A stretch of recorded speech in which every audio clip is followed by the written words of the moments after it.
Halo, assalamualaikum warahmatullahi wabarakatuh. Salam sejahtera buat kita semua. Di video kali ini aku mau membahas bagaimana persiapan SKB CPNS Bidan tahun 2024. Ini berdasarkan Permen Pan RB nomor 36 tahun 2019 tentang jabatan fungsional bidan.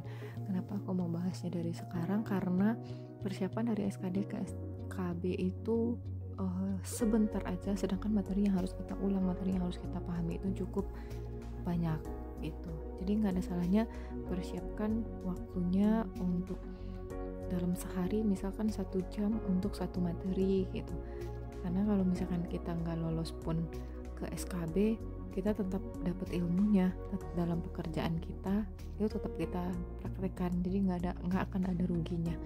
Kalau misalkan kita harus yakin ya masuk SKB, jadi nggak ada salahnya persiapkan, diselingkan aja dengan pelajaran SKD-nya mungkin, karena ini hanya sifatnya mengulang dan memahami aja.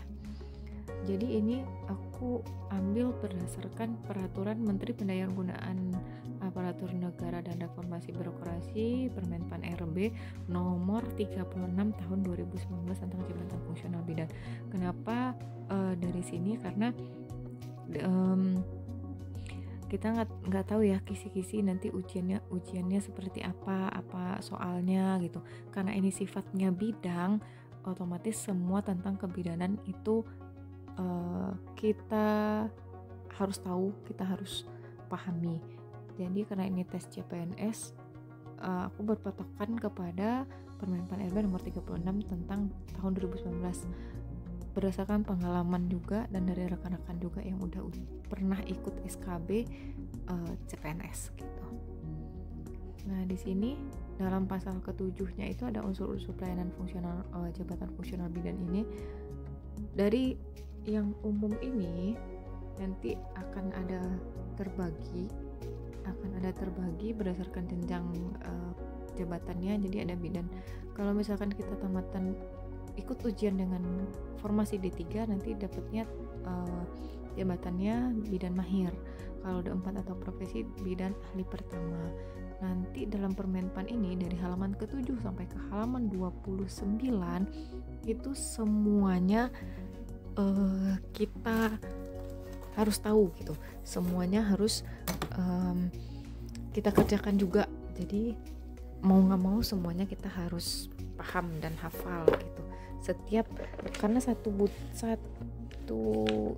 jabatan, jenjang jabatan itu misalkan bidan terampil itu ada itemnya 30 sampai 40, begitu seterusnya sampai bidan ahli utama gitu. Cukup banyak dan rata-rata isinya hanya ada penambahan saja di setiap jenjangnya.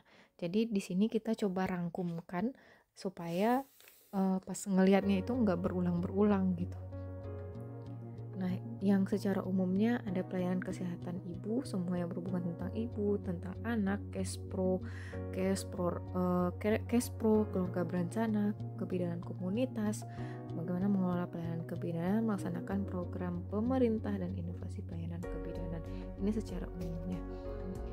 Kemudian, nah contohnya ini pada bidan terampil itu ada di sini melakukan pengajian pada ibu hamil, fisiologis, laboratorium, asuhan kebidanan, inform choice, inform consent, kala dalam persalinan secara fisiologis. Nah, begitu pun berikutnya ada pada bidan terampil, mahir, penyelia, ahli pertama, ahli muda, madya dan utama. Rata-rata ini hampir semuanya ada. Hanya saja nanti ada penambahan-penambahannya setiap jabatannya. Nah, untuk kita yang mau tes CPNS, semuanya kita harus tahu karena nanti kita juga akan mengisi jenjang jabatan tersebut dan semua pekerjaannya itu tentang bidan. Jadi kita harus paham. Oke, kita lanjut. Nah, di sini kita coba rangkumkan dari halaman 7 sampai halaman 29. Mungkin ada yang tertinggal, silahkan rekan-rekan cari lagi. Nah, yang paling umum ditanyakan pada saat kita tes nanti adalah bagaimana pengkajian, apa rencana asuhannya, apa asuhan yang kita berikan, konseling apa yang kita berikan, dan kolaborasinya seperti apa. Kemudian screening itu juga keluar. Nah, soalnya rata-rata dalam bentuk ini. Pertanyaannya akan ada dalam bentuk ini, terutama yang kasus ya. Nah, untuk pembaginya kita rangkum dari halaman ke-9 ya, halaman 9 sampai halaman 27 tentang jabatan fungsional bidan. Dan kalau saran aku, nggak ada salahnya belajar dari Permenpan ini, karena dari pengalaman aku dan teman-teman dan rekan-rekan lain yang sudah pernah ikut CPNS, ini akan ada dibuatkan secara khususnya, tidak secara umumnya itemnya gitu. Nanti kita bahas, langsung kita bahas aja ya. Yang pertama itu tentang ibu hamil, ibu bersalin, ibu nifas, udah pasti bidan mempelajari tentang itu. Silakan cari tentang fisiologis, patologisnya. Contoh untuk ibu hamil, misalkan bagaimana bagaimana tentang tanda kehamilan, kemudian apakah ini masuk mungkin hamil, tanda pasti hamil, kemudian bagaimana nutrisinya, kebutuhannya selama hamil yang fisiologis, bagaimana perubahannya, kebutuhannya pada TM1, 2, dan 3. Pada fisiologisnya, misalkan contohnya adalah HEG, kemudian hamil mola, KET, dan lain sebagainya. Silakan dicari lagi. Tentang yang bersalin, yang fisiologis, misalkan bagaimana persalinan fisiologis, bagaimana tahapannya, kebutuhannya, kalanya, dan juga dalam patologisnya misalkan tentang distosia bahu atau dia uteri, banyak lainnya. Itu dalam video-video bidang permata itu tentang fisiologis dan patologis, itu udah ada beberapa yang kita bikinkan.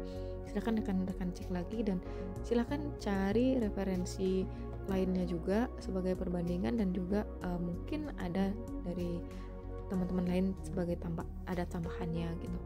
Kemudian yang nifas, misalkan bagaimana lokeanya. Terus yang patologisnya, nifas ini misalkan seperti dia postpartum blues, depresi postpartum, psikosa postpartum, yang seperti itu. Jadi harus tahu fisiologis, patologis dari ibu hamil, bersalin, dan nifas. Untuk pembagiannya silahkan rekan-rekan lihat nanti di video bidang permata, dan kita usahakan nanti di video berikutnya kita sudah bagikan tentang ibu hamil apa aja, bersalin apa aja, nifas apa aja. Ini kita bahas dulu berdasarkan yang Permenpan tadi. Yang kedua, di Permenpan itu ada tentang pemeriksaan labor. Ini rangkuman kita ya, mungkin ada yang tidak secara urut karena kita coba gabung-gabungkan. Pemeriksaan labor misalnya pemeriksaan labor untuk ibu hamil pada sebelum hamil, persiapannya pada saat hamil, apa labor yang harus kita periksa, seperti pemeriksaan triple eliminasi ya, HIV, sifilis, dan hepatitis B gitu. Kemudian pemeriksaan planotes itu juga termasuk pemeriksaan labor, dan pemeriksaan lain yang dibutuhkan. Mungkin pemeriksaan HB juga perlu dibutuhkan gitu. Berapa HB untuk ibu hamil yang normal untuk TM1, TM2, TM3, dan kalau tidak normal nanti HB-nya seperti apa gitu. Silakan dicari ya. Cari referensi sebanyak-banyaknya. Diusahakan berdasarkan Permenkes atau apalagi buku-buku dari keluaran Kemenkes ya. Kemudian informed choice dan informed consent, harus tahu konsepnya seperti apa, konsep pencegahan infeksi umumnya seperti apa, bagaimana misalkan APD-nya itu termasuk juga dalam pencegahan infeksi gitu. Nutrisi, rehidrasi, oksigenisasi, dan personal hygiene baik dalam masa hamil, bersalin, dan nifas. Kemudian vitamin dan suplemennya yang diberikan kepada ibu hamil, nifas, bersalin pada remaja gitu. Seperti misalkan vitamin A, tablet Fe, berapa kebutuhannya, yang seperti itu. Kemudian untuk kelas ibu hamil ini pengalaman dari rekan-rekan kita juga tahun 2021 ini keluar ya kelas ibu hamil ini. Terus kapan dia bisa ikut kelas ibu hamil, nanti di dalam kelas ibu hamil tuh per trimesternya juga ada. Silakan cari, nanti kita usahakan bisa kita bahas dalam video ini. Kemudian konseling, informasi, dan edukasi, dan yang penting itu kalau dalam persalinan baik secara fisiologis maupun secara patologis. Skala 1, 2, 3, 4 kapan nanti dalam soal skala 1 yang fisiologis itu seperti apa, apakah nanti dia sudah lewat nanti skala satunya lewat dari jamnya, bagaimana dengan ibu primi, multi, kala 1, 2, 3, dan 4 itu benar-benar dituliskan dalam permenpan. Jadi benar-benar kalau bisa betul-betul dipahami gitu. Selanjutnya tentang ibu nifas, pengajian ibu nifas. Untuk ibu nifas untuk KF1 dan gangguan psikologis itu benar-benar dituliskan pada permenpan. Jadi harus tahu nih KF1. Pada permenpan itu KF1, 2, dan 3 hanya sampai 3. Kapan waktunya, apa asuhan yang kita berikan pada kunjungan 1, 2, dan 3. Kemudian mendeteksi apakah ada gangguan-gangguan psikologis pada ibu pada masa nifas. Itu benar-benar dirinci. Jadi kalau misalkan udah dirinci seperti ini enak ya, silahkan kita cuman cari yang fokus ke yang dirincikan ini. Kemudian masalah KB itu ada Permenkesnya. Aku sedikit lupa ini Permenkesnya nomor berapa. Tentang KB itu juga udah pernah kita bikinkan di video bidang bermata, silahkan akan lihat. KB itu termasuk di dalamnya KB hormonal dan non hormonal, seperti KB oral, pil KB, kondom, suntikan, AKBK, kontrasepsi buah kulit, AKDR dalam rahim, AKDR post plasenta itu dituliskan dalam permenpannya. Kemudian pemasangan dan pelepasan AKDR tadi, kemudian ada MOW, kemudian atau kontrasepsi mantap ya. Asuhan BBL normal dan BBLR itu sudah dituliskan juga di sini. Yang kalau rinci kita bikinkan, artinya itu berdasarkan permenpannya udah dirincikan gitu. Asuhan BBL normal sama BBLR. Asuhan BBL normal itu apa, sudah ada pada APN, itu juga udah ada dibikinkan. BBL normal itu kapan kita berikan salep mata, kapan kita berikan imunisasinya, terus apa yang harus kita jaga kehangatannya. Terus pada BBLR bagaimana misalkan pemberian dosis suntikannya, ini sudah ada yang rinci. Ini silahkan dicari. Promkes pada remaja PWSKIA ini termasuk dalam komunitas juga ya. Data sasaran ibu hamil, WUS, PUS, ibu bayi, balita. Yang data sasaran itu yang pakai dicari pakai rumus-rumus ya untuk PWSKIA ini. Terus untuk di komunitas itu misalkan ada musyawarah masyarakat desa, terus ikut dalam PIK-R, kemudian apalagi ya, banyak tentang yang berhubungan dengan masyarakat itu termasuk dalam komunitas. Kemudian imunisasi ini selalu masuk ya. Kalau yang di video bidang permata itu Permenkes sebelumnya itu belum ada rotavirus sama PCV. Kalau yang sekarang ada tambahan ya, dalam imunisasi dasar atau imunisasi rutin. Imunisasi itu termasuk di dalamnya ada imunisasi rutin, imunisasi TT, DT atau catin, tetanus toksoid untuk ibu hamil, catin, imunisasi dasar lengkap, imunisasi lanjutan, itu ada tambahan, ada beberapa tambahan. Kemudian yang penting itu imunisasi TT pada ibu hamil, berapa jaraknya dan berapa perlindungannya, itu rekan-rekan juga harus tahu. Kemudian PPIA, pencegahan penularan penyakit dari ibu ke anak dengan melakukan screening untuk pencegahan penularan penyakit ibu ke anak, misalkan dalam kasus HIV, sifilis, dan hepatitis B. Kemudian screening kanker serviks itu juga masuk. Kemudian untuk deteksi dini penyulit, nanti dalam soal ditanyakan penanganan kegawat daruratan, bagaimana kita mengambil langkah atau asuhan dalam kegawat daruratan itu dengan kolaborasi juga. Kemudian untuk asfiksia dan resusitasi itu masuk dalam rincian Permenpan RB ini. Jadi bagaimana penanganan asfiksia, langkah-langkah resusitasi, kemudian apalagi pijat jantung, resusitasi, kompresi jantung pada bayi, itu harus tahu. Kemudian kunjungan KN, kunjungan neonatus 1-3, Silakan dicari juga KN 1 sampai 3 itu asuhannya seperti apa. Sadarnis, screening hipotiroid, kematian janin intrauterin, kegawat daruratan nifas. Ini. Nah, yang berikutnya ada tentang persiapan pre-op, post-op, kasus onkologi, obstetrik dan penyulit. Untuk pre-op dan post-op ini pada tahun 2021 itu keluar ya. Persiapan bidan kita ini pasiennya mau persiapan pre-op, apa yang harus kita persiapan, apa yang harus kita lakukan, itu udah ada masuk kemarin pre-op sama post-op ini. Terus kasus onkologi, obstetrik dan penyulit, misalkan pengalaman dari rekan-rekan ini tahun 2021 itu ada masuk metastase kanker payudara. Nah, mungkin pada rekan-rekan ini masuknya metastase yang pertama, yang teman berikutnya dikasih pernyataan dia metastase keberapa gitu. Jadi harus paham. Kemudian bagaimana pemberian ASI eksklusif, kemudian MPASI-nya, ASI itu penyimpanannya bagaimana, terus berapa jam tahannya. Kemudian tadi screening kanker serviks dan fasilitasi IMD ini juga masuk tahapan IMD. Tahapan IMD ada beberapa tahap.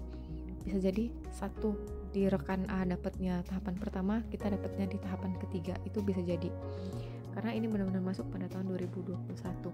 Jadi kalau dilihat dari pengalaman rekan-rekan yang udah ujian di 2021 ini hampir sesuai dengan Permenpan. Karena memang Permenpan ini semua tentang kebijakannya masuk di dalamnya gitu.